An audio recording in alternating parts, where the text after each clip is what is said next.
Kemudian kita campurkan dengan pengenalan mikroskop dan cara pemakaian mikroskop dengan baik dan benar. Topik uji sensitivitas antibiotika.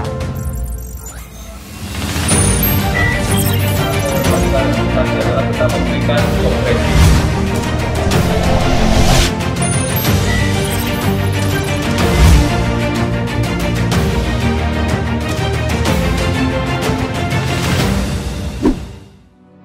Assalamualaikum warahmatullahi wabarakatuh.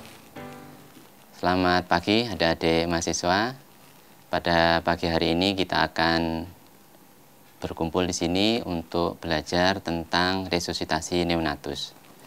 Resusitasi neonatus merupakan serangkaian tindakan yang dilakukan untuk membantu bayi bisa bernapas secara spontan, adekuat, dan teratur. Bagaimana teknisnya, bagaimana alatnya yang perlu dipersiapkan, kemudian tenaganya seperti apa, nanti akan kita bahas di sesi berikutnya. Baik, adik-adik mahasiswa sekalian, kita akan lanjut memperkenalkan alat-alat yang perlu dipersiapkan sebelum melakukan tindakan resusitasi neonatus. Yang pertama, kita harus menyiapkan universal precaution, alat perlindungan diri kita, sehingga kita sebagai penolong tetap mengutamakan keamanan kita. Kita aman dari kemungkinan-kemungkinan tertular dari penyakit infeksi yang mungkin saja ada pada bayi yang akan kita tolong. Apa saja? Yang pertama, alat pelindung badan. Ini atau celemek. Bisa kita pakai, kita terlindung pakaian kita, badan kita, kemungkinan dari darah atau dari air ketuban yang bisa jadi itu mengandung material infeksius. Kemudian yang berikutnya adalah kita harus persiapkan sarung tangan. Ini sarung tangan steril sesuai ukuran tangan penolong. Cari yang pas sesuai ukurannya. Kalau terlalu besar nanti longgar, menyulitkan kita dalam resusitasi neonatus. Kemudian yang berikutnya adalah kita menggunakan masker sebagai penolong. Ini kita bisa pakai nanti saat melakukan proses resusitasi neonatus. Kemudian kita pakai cap atau penutup kepala. Ini kita pakai di kepala kita. Kemudian yang juga tidak kalah pentingnya, sebaiknya menggunakan kacamata untuk melindungi mata kita dari percikan benda cair yang mungkin saja tidak sengaja bisa mengenai mata kita. Kemudian untuk berikutnya kita akan mengenalkan beberapa alat yang akan kita gunakan dalam proses membuka jalan nafas. Agar airway-nya paten, kita lakukan beberapa tindakan nanti. Yang pertama, alat hisap. Ini untuk menghisap lendir yang di mulut maupun di hidung. Ini kalau manual kita bisa pakai. Alat hisapnya kita tekan, kemudian kita tarik, ini untuk menghisap lendir. Kalau di rumah sakit atau di dekat kamar resusitasi yang ada mesin untuk menghisap, kita bisa hubungkan ini, kita pakai suction catheter, kita sambungkan ke mesin suction, nanti kita hisapnya, kita pakai ini. Ini lebih bagus, sehingga lebih mudah menghisap lendir yang ada di mulut maupun di hidungnya. Kemudian, kalau di sarana yang terbatas, itu tidak ada alat suction, kita hisap manual menggunakan mulut kita. Tapi ini alatnya mucus extractor. Jadi nanti dihisap, ini ada alat hisapnya, kemudian ujungnya kita masukkan ke mulut bayi ataupun hidung bayi. Tapi hati-hati agar jangan sampai terhisap lendirnya oleh penghisapnya. Kemudian yang perlu dipersiapkan lagi adalah seandainya jalan napasnya sudah paten tapi bayinya masih belum bisa bernapas dengan adekuat, spontan, dan teratur, kita perlu intubasi. Kita perlu memasukkan endotracheal tube. Nah, ini namanya endotracheal tube. Ini nanti yang kita masukkan dari mulut masuk ke dalam trakea. Nah, alatnya kita menggunakan alat bantu namanya laryngoskop. Jangan lupa laryngoskopnya dipastikan baterainya bagus dan bisa nyala. Kita coba, nah ini bisa nyala. Kita coba tangan kita pastikan lampu laryngoskopnya menyala. Kemudian alat berikutnya adalah bag and valve mesh. Jadi ini ada pompa yang nanti kita pakai seandainya napas bayinya tidak adekuat atau apnu, tidak bernapas atau gasping atau megap-megap bayinya, kita bantu dengan ventilasi tekanan positif menggunakan alat ini. Pastikan alatnya tidak bocor. Kemudian pastikan juga maskernya ini sesuai ukurannya untuk neonatus atau bayi baru lahir. Selanjutnya, pastikan juga ada koneksi selang oksigen ke sumber oksigen. Nah, ini kalau di rumah sakit yang tidak ada fasilitas oksigen sentral, kita bisa pakai tabung oksigen. Tapi kalau ada fasilitas di rumah sakit yang oksigen sentral, kita tinggal menyambungkan ke tempat oksigen sentral berada. Sehingga kita bisa langsung memberikan oksigen dengan baik. Saturasinya, konsentrasi oksigen yang kita perlukan, kita bisa atur. Selanjutnya, alat-alat yang kita pakai untuk resusitasi di bagian sirkulasi. Itu kalau memang denyut jantungnya masih di bawah 60, setelah dilakukan VTP dan kompresi dada, kita bisa memberikan obat epinefrin atau adrenalin, di mana obat ini nanti dalam pemberiannya bisa melalui endotracheal tube atau lewat umbilical catheter. Kemudian cairan juga harus disiapkan. Ini NS atau normal salin. Kalau tidak ada, bisa digunakan ringer laktat. Kedua cairan ini bisa digunakan untuk menambah volume. Misalnya bayinya pucat, kelihatan ibunya perdarahan hebat, kita duga ini bayinya mengalami kekurangan volume, kita bisa tambahkan cairan NS atau ringer laktat. Kemudian kita juga perlu stetoskop untuk memeriksa pernapasan bayi, memeriksa denyut jantung bayi pakai stetoskop. Kemudian juga ini ada klem umbilikus atau alat penjepit tali pusat. Nanti kalau sudah selesai resusitasi, kita klem dengan ini, kemudian bayi bisa kita rawat ke ruang pasca resusitasi. Selain itu juga harus disiapkan gunting untuk memotong dari tali plasentanya setelah resusitasi selesai tentunya. Kemudian jangan lupa linen. Linen ada 2, jadi nanti sebelum bayi datang, linen ini sudah harus kita pasang di infant warmer. Yang satu nanti untuk membersihkan, mengeringkan. Kemudian setelah dipakai ini dilepas, tinggal yang di bawahnya itu yang masih kering itu yang digunakan untuk membungkus bayi. Nah, idealnya kita harus punya infant warmer. Hanya kita di setting ini belum ada sehingga nanti dipersiapkan. Rumah sakit sebagian besar sudah punya infant warmernya. Kalau ada lagi untuk lampu tindakan, ini juga kita butuhkan agar tindakan kita bisa mendapatkan pencahayaan yang baik. Saya kira itu beberapa alat yang mesti disiapkan dan mesti kita bisa tahu cara penggunaannya sebelum melakukan tindakan resusitasi neonatus. Tadi setelah kita mengenal dan belajar tentang alat-alat yang dibutuhkan dalam resusitasi neonatus, kita akan membahas bagian dari resusitasi neonatus. Ketika bayi lahir, ada 3 pertanyaan awal yang harus kita tanyakan. Yang pertama, apakah bayi itu lahir cukup bulan? Yang kedua, apakah bayi itu napas spontan atau menangis? Yang ketiga, apakah tonus ototnya baik? Apabila salah satu dari 3 pertanyaan itu jawabannya tidak, itu menunjukkan bayi tidak sehat, sehingga memerlukan tindakan resusitasi.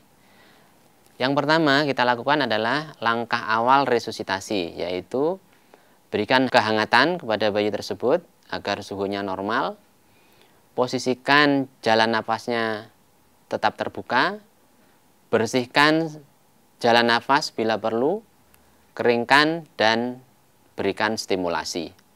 Kemudian hitung frekuensi jantung. Kalau kurang dari 100, apabila ada bayinya tidak bernapas atau gasping atau megap-megap, maka berikan tindakan ventilasi tekanan positif atau VTP. Pasang monitor, kalau ada saturasi dipasang monitornya. Kemudian kalau ada EKG, pasang EKG-nya untuk memonitor denyut jantung.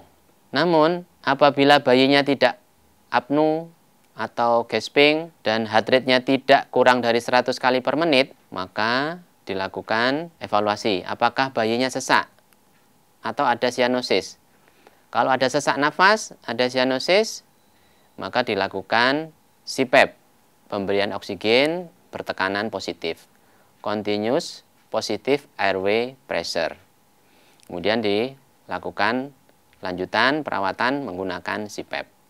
Sedangkan setelah di VTP, kita lakukan evaluasi heart rate-nya. Kalau masih kurang dari 100 kali per menit, maka cek gerakan dada. Kalau memang gerakan dadanya tidak mengembang, menunjukkan VTP kita tidak efektif. Sehingga kita lakukan koreksi VTP. Atau kalau perlu dipertimbangkan untuk pemasangan endotracheal tube secara intubasi. Kalau kita evaluasi lagi setelah di VTP dengan langkah-langkah koreksi, heart rate-nya kurang dari 60 kali per menit, maka dilakukan kompresi dada dan VTP dan intubasi. Lakukan VTP plus kompresi dada selama 30 detik, kemudian dievaluasi kembali. Kalau heart rate-nya tetap kurang dari 60 kali per menit, maka membutuhkan pemberian obat epinefrin. Epinefrin bisa diulang selama heart rate-nya masih kurang dari 60 kali per menit. Tiap 3-5 menit bisa kita berikan epinefrin. 1:10.000. Selain pemberian epinefrin, pertimbangkan kondisi yang hipovolemik. Sehingga kita perlu memberikan cairan normal salin kepada bayi tersebut. Idealnya dalam melakukan resusitasi neonatus, seorang penolong dokter didampingi oleh 1 perawat atau 1 bidan. Kemudian idealnya juga akan menggunakan alat pelindung diri lengkap. Sarung tangan, masker, kacamata, penutup kepala, kemudian pakai celemek. Jadi dalam kesempatan ini saya tidak menggunakan APD, saya hanya fokus nanti pada simulasi langkah-langkahnya. Kemudian idealnya memang di tempat kita resusitasi neonatus itu harus tersedia infant warmer atau penghangat bayi. Dan sudah dinyalakan ketika bayinya mau proses lahir. Sehingga ketika bayinya datang, tempatnya itu sudah hangat. Baik. Ini kita lakukan pertama kali ketika bayinya datang. Ini bayinya, Dok. Ya, terima kasih. Oke, ketika bayinya datang, ini pembungkusnya yang dari tempat bersalin harus kita lepaskan. Karena ini biasanya basah, kena air ketuban, kena darah. Kita lepaskan. Kemudian ini sambil kita keringkan sekalian. Ini diambil dan dilepas. Kemudian ada 3 pertanyaan untuk bayi yang baru lahir. Apakah bayinya aterem atau cukup bulan? Yang kedua, apakah bayinya menangis spontan? Yang ketiga, apakah tonus ototnya bagus? Apabila ketiga pertanyaan itu jawabannya iya, maka bayi itu termasuk bayi yang sehat. Tidak memerlukan resusitasi neonatus, hanya memerlukan perawatan rutin. Apa saja perawatan rutin itu? Berikan kehangatan di bawah infant warmer yang sudah menyala, kemudian posisikan leher setengah ekstensi atau semi ekstensi, kemudian keringkan sambil memberikan rangsangan taktil kalau perlu. Kemudian bersihkan saluran napas jika diperlukan. Kemudian diposisikan kembali.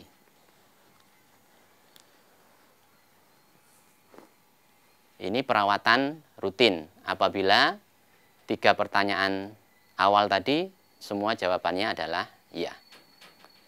Namun pada beberapa kasus bayi datang, tetap kita tanya, apabila salah satu jawabannya tidak, maka itulah bayi yang memerlukan tindakan resusitasi neonatus.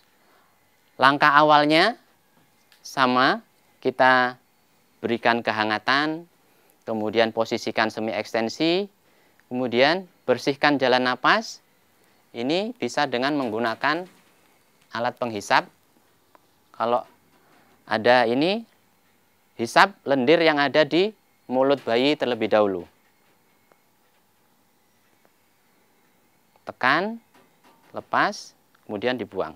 Setelah mulut bersih, kemudian kita menghisap lendir yang ada di hidung. Yang kanan, lubang hidung yang kanan atau yang kiri. Setelah bersih semuanya, tetap kita berikan, kalau memang napasnya masih belum, bisa kita berikan rangsangan taktil dengan cara menyentil telapak kaki bayi.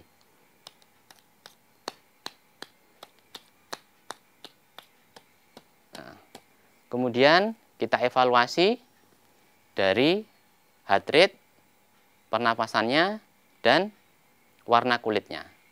Idealnya lagi kalau ada pulse oximetry, sehingga kita bisa mengevaluasi saturasi oksigen dan heart rate atau frekuensi denyut jantung bayi. Untuk menghitung suara denyut jantung bayi, kita pakai stetoskop.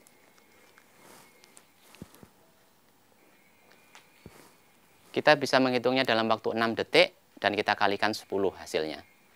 Nah, apabila hasilnya kurang dari 100 atau bayinya kelihatan gasping atau megap-megap, maka kita lakukan langkah berikutnya, yaitu ventilasi tekanan positif menggunakan back and valve mask. Untuk bayi-bayi yang aterem, kita menggunakan oksigen dengan konsentrasi 21%. Oksigen 21% artinya dari udara normal biasa. Kita berikan ventilasi tekanan positif. Yang perlu diperhatikan adalah ukuran dari sungkupnya ini harus tepat untuk bayi. Jangan terlalu besar, jangan terlalu kecil. Sehingga maskernya ini bisa menutup lubang hidung dan lubang mulut. Kemudian tangan, ini posisinya bentuk huruf C. Menekan sini, kemudian rahangnya dipegang dan membuka mulut bayi. Kemudian kita pompa dengan kecepatan 40-60 kali per menit. Kecepatan tersebut bisa didapat dengan cara membuat irama pompa lepas-lepas. Pompa lepas-lepas. Nah, dalam waktu 60 detik, mulai dari penilaian awal, pertanyaan awal tadi, sampai melakukan VTP, kemudian kita evaluasi. Evaluasinya, kita dengar suara jantungnya.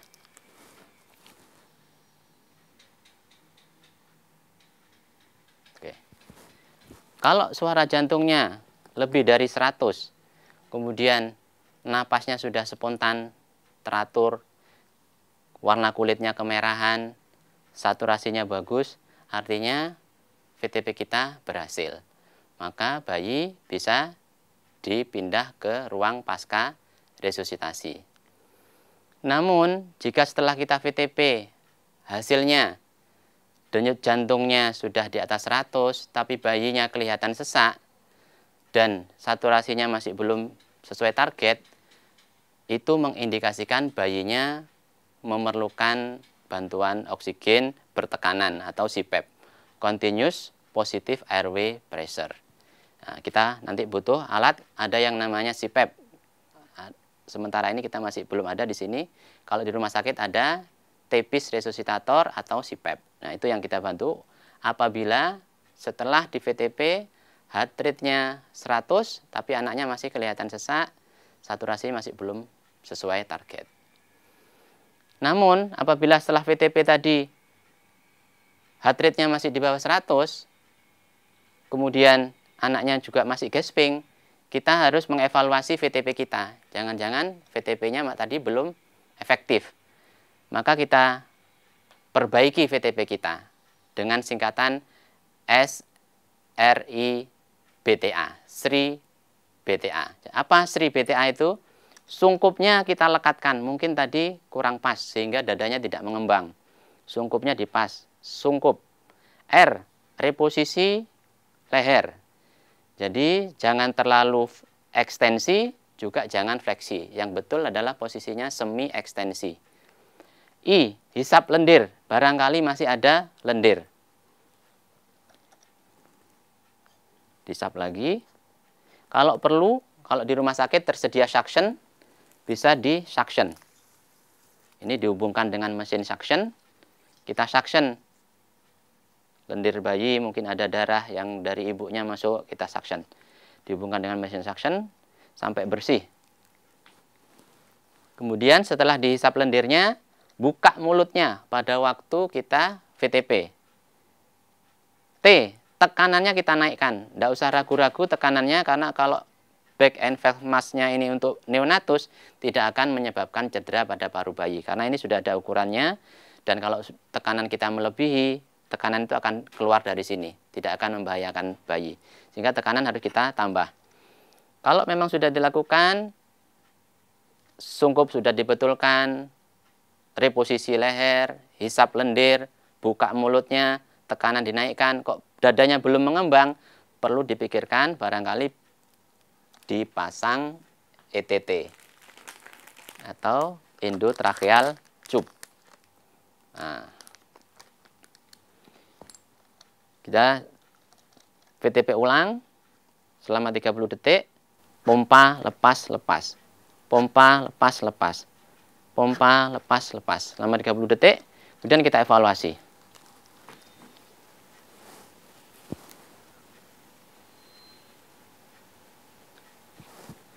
Kalau heart rate-nya masih di bawah 60, maka kita akan melanjutkan ke tahapan berikutnya, yaitu ventilasi tekanan positif ditambah dengan kompresi dada. Nah, VTP plus kompresi dada ini tidak bisa dilakukan seorang diri. Harus ada teman yang membantu, di mana satu melakukan VTP, satu melakukan kompresi dada. Baik, ya. Ini nanti di sini kita akan bantu dengan kompresi dada, bisa pakai 2 ibu jari atau pakai jari telunjuk dan jari tengah. Kita akan pakai jari telunjuk dengan irama kompresi dada dulu 3 kali, pompa 1 kali. Tuh 2 3 pompa, tuh 2 3 pompa, tuh 2 3 pompa, tuh 2 3 pompa selama 30 detik. Kemudian kita evaluasi.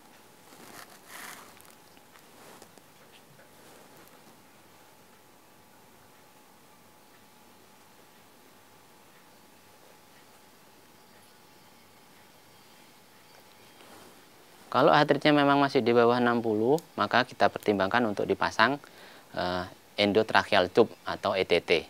Kita harus memasangnya menggunakan ETT. Untuk bayi yang aterem, kita bisa menggunakan ukuran ETT nomor 3 atau 3,5. Kemudian kita siapkan laryngoskopnya. Pastikan laryngoskopnya menyala. Kemudian kita posisikan bayinya searah dengan kita. Pegang laryngoskopnya dengan tangan kiri, kemudian ETT-nya dengan tangan kanan. Kita masukkan, kita cari laringnya. Sudah kelihatan ada bentukan V terbalik, maka kita masukkan ETT dengan kedalaman berat badan plus 6. Maka kita masukkan 3 kilo tambah 6, jadi sampai angka 9. Oke. Kita kemudian fiksasi ETT-nya.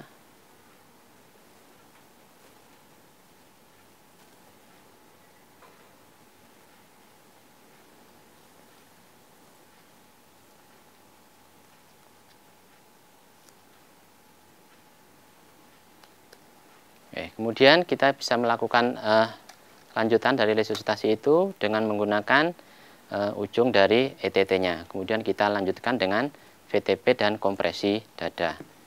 Bisa dipegang. Ya. Ini ya. Bisa dilanjutkan. Dilakukan kompresi. 1, 2, 3 pompa. 1, 2, 3 pompa. 1, 2, 3 pompa. 1, 2, 3 pompa. 1, 2, 3 pompa. Setelah 30 detik kita evaluasi sambil tetap di VTP.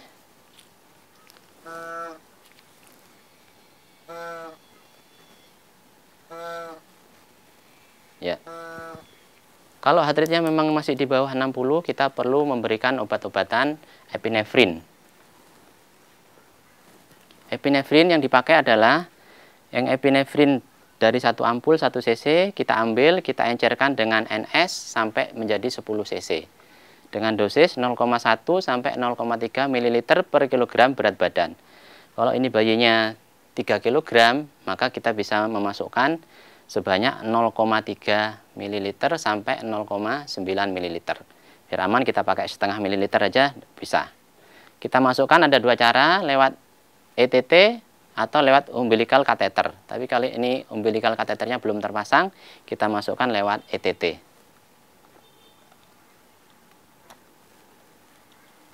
Kita masukkan sebanyak 0,5 ml. Kemudian di VTP. Kemudian ini kita bantu dengan kompresi lagi. 1, 2, 3 pompa. 1, 2, 3 pompa. 1, 2, 3 pompa. 1, 2, 3 pompa. Kemudian kita evaluasi setelah 30 detik.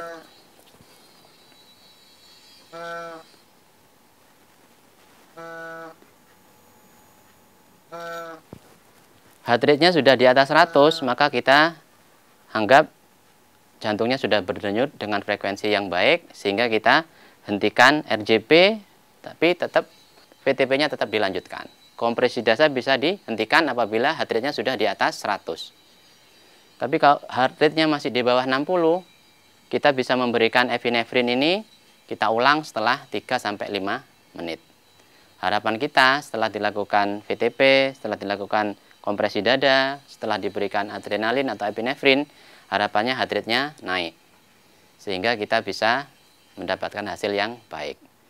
Oke, setelah heart rate-nya lebih dari 100, maka kita lihat, kalau memang masih belum bisa bernapas dengan spontan, kita bantu dengan VTP. Tetap dilanjutkan, yang nantinya bisa dipindah ke mesin ventilator untuk pernapasannya dibantu dengan mesin, sehingga bisa kita atur tekanannya, kita atur saturasinya, bisa kita atur fraksi oksigennya. Itu untuk hasil yang lebih baik.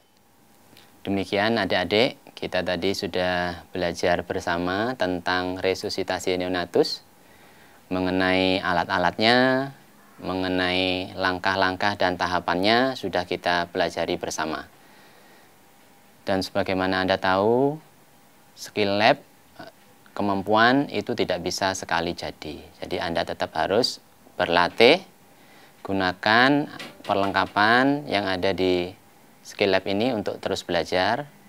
Nanti dilanjutkan realnya di rumah sakit. Tentu nanti di rumah sakit Anda akan menghadapi bayi sungguhan, di mana nanti akan mendapat bimbingan dan arahan dari dokter spesialis anak, konselor Anda di sana. Sehingga harapan kita semua setelah belajar di sini, kemudian belajar di rumah sakit, Anda bisa kompeten untuk memberikan resusitasi neonatus. Sehingga bisa membantu bayi-bayi yang mengalami kesulitan bernapas secara adekuat, menjadi bisa bernapas secara spontan, teratur, sehingga hidup mereka bisa baik, tumbuh kembangnya baik. Demikian kita akhiri. Wassalamualaikum warahmatullahi wabarakatuh.